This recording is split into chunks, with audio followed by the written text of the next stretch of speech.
Hi, and welcome to week 8. And in this week, I'd like to discuss narrative and how important it is to photography. Now, I think that probably goes without saying in most cases, particularly if you have a picture that has at least one human being in it. The appearance of their face, the general environment, it's likely to paint a story as soon as you look at it. And I think just as people will put together those stories as a reflex. One of the biggest crimes against photography and against art is when you disconnect that narrative when it was there. And what I mean is, for example, you walk into an antique store and there's a big box of loose photographs, and right next to it is a pile of antique photo albums with all the pictures taken apart. I see this all the time. It is the saddest thing, because there they had these photo albums with the narrative intact. Often descriptions written on the pages, even just the chronology or the order of the photographs in the albums were done on purpose, and they tell a story. And as soon as you take those out, you're stripping away something that you can't put back without speculation.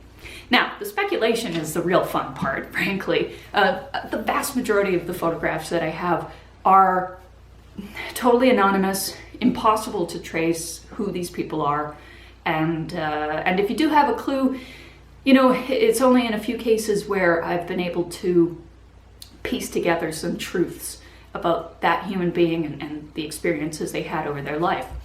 In the meantime, the fun part, of course, is making it up as you go along. So today, we're going to look at 5 different shots. We're still enjoying the stereo realism. I hope you enjoy it as much as I do. I think it's closer to real life. And you know, we're going to look at 2 shots that are narrative on their own, and then we're going to look at 3 that have one single gentleman in it. I like to call him Mr. Wonderful because, well, you'll see. So let's go take a look. Well, we're starting with a nice little cluster of people. The man on the left not caring at all what's going on in the room while he writes his diary entry. Then a very sassy lady in the middle.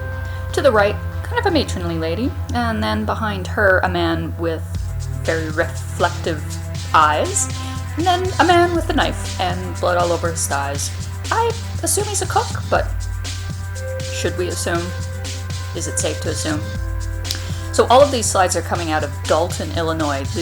This one and the last one are red border Kodachrome, and so that kind of places them in the 50s. This is Connie on her pony. Now, Connie refused to look at the camera. She just wouldn't face it. So as soon as this picture was taken, the pony reared up, and they both galloped away. And that's the last they saw of Connie. Here's Mr. Wonderful. Doesn't he look like a bundle of joy? Yes, he's thoroughly enjoying the event that they're at. The woman in behind seems to be pretending. She's putting on a brave face. She's doing her best.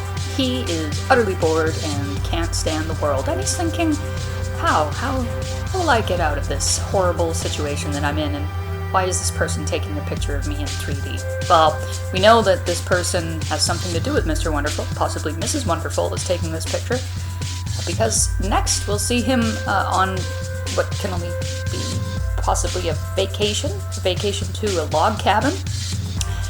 Mr. Wonderful has some pretty serious sausage fingers. Look at his hands. They are also quite sassily posed on his hip. It's a beautiful day. Everybody else is in shorts, but not Mr. W.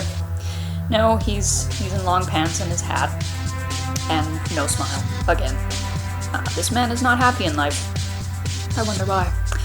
I really wonder why when I look at the boat that he has. Now, look at this whole scene. Why is he not happier? He has the best boat. He's got 2 hot ladies in the back seat. Looks like a beautiful day. Everybody else is enjoying themselves.